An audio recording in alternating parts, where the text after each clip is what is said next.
so Villa edged closer to UCL today. Aston Villa cruised to a 2-0 win over a distracted Tottenham side at Villa Park, boosting their hopes of a top 4 finish. Spurs held out in the first half, with Son looking sharp, but faded after the break as Konsa and Kamara scored for the hosts. Villa controlled the second half and ended with a much higher XG, 1.56 to Tottenham's 0.32, nearly adding more goals. Emery's men are finishing the season strongly. Villa now prepare to face United, while Spurs look ahead to their Europa League final in Bilbao. Cucurella saved Chelsea's season today. The Spaniard's second-half header sealed a vital 1-0 win over Manchester United, lifting Chelsea into 4th place and keeping their Champions League hopes alive. Chelsea had the better chances overall, with Madueke and James both going close in the first half. United started strong and thought they'd taken the lead through Maguire, only for VAR to rule it out for offside.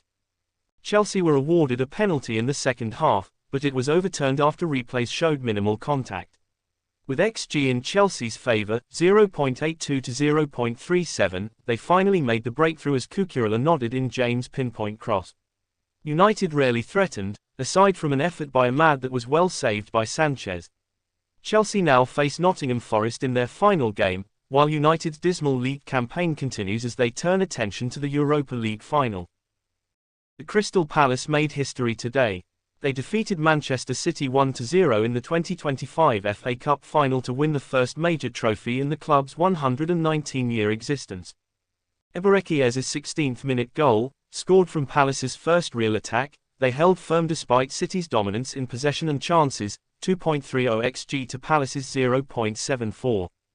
Dean Henderson produced a heroic display in goal, saving a first-half penalty and multiple close-range efforts, while defenders like Munoz and Richards played crucial roles in keeping City out.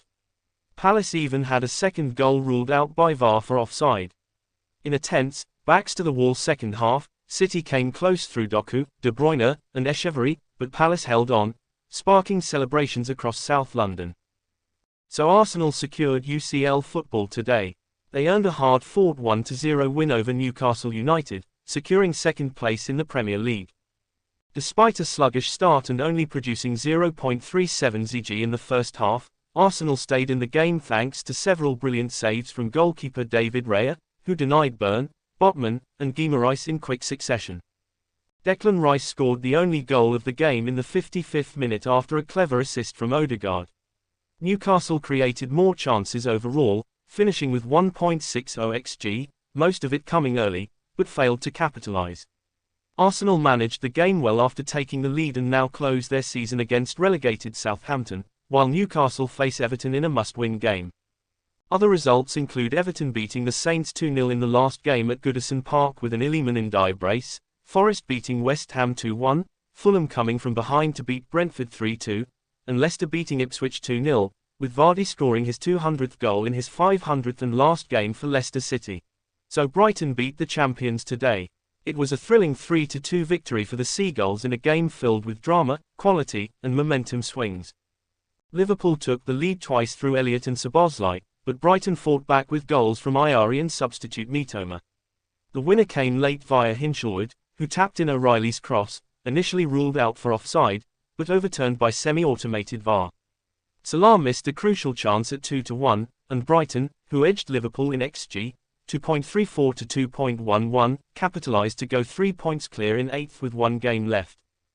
So City dispatched Bournemouth today. In Kevin De Bruyne's final home game, Manchester City beat Bournemouth 3-1 at the Etihad. City dominated the first half, taking a 2-0 lead through goals from Marmoush, with a stunning long-range strike, and Bernardo Silva with a clever near-post finish. De Bruyne hit the crossbar, and City created 1.33 xG before the break. Kovacic impressed in midfield but was later sent off in the second half for a last-man foul. Bournemouth briefly had a man advantage until Lewis Cook was also shown red for a reckless challenge on Gonzalez, who later scored his first Premier League goal to make it 3-0. Bournemouth improved after the break, generating 1.06 xG, and Daniel Jebbison capitalised on a City mistake to score a late consolation. The win moves City up to third and all but seals Champions League qualification, while Bournemouth are officially out of European contention. Other results include Palace beating Wolves 4-2 with an Nketiah brace. Check out my YouTube for more content.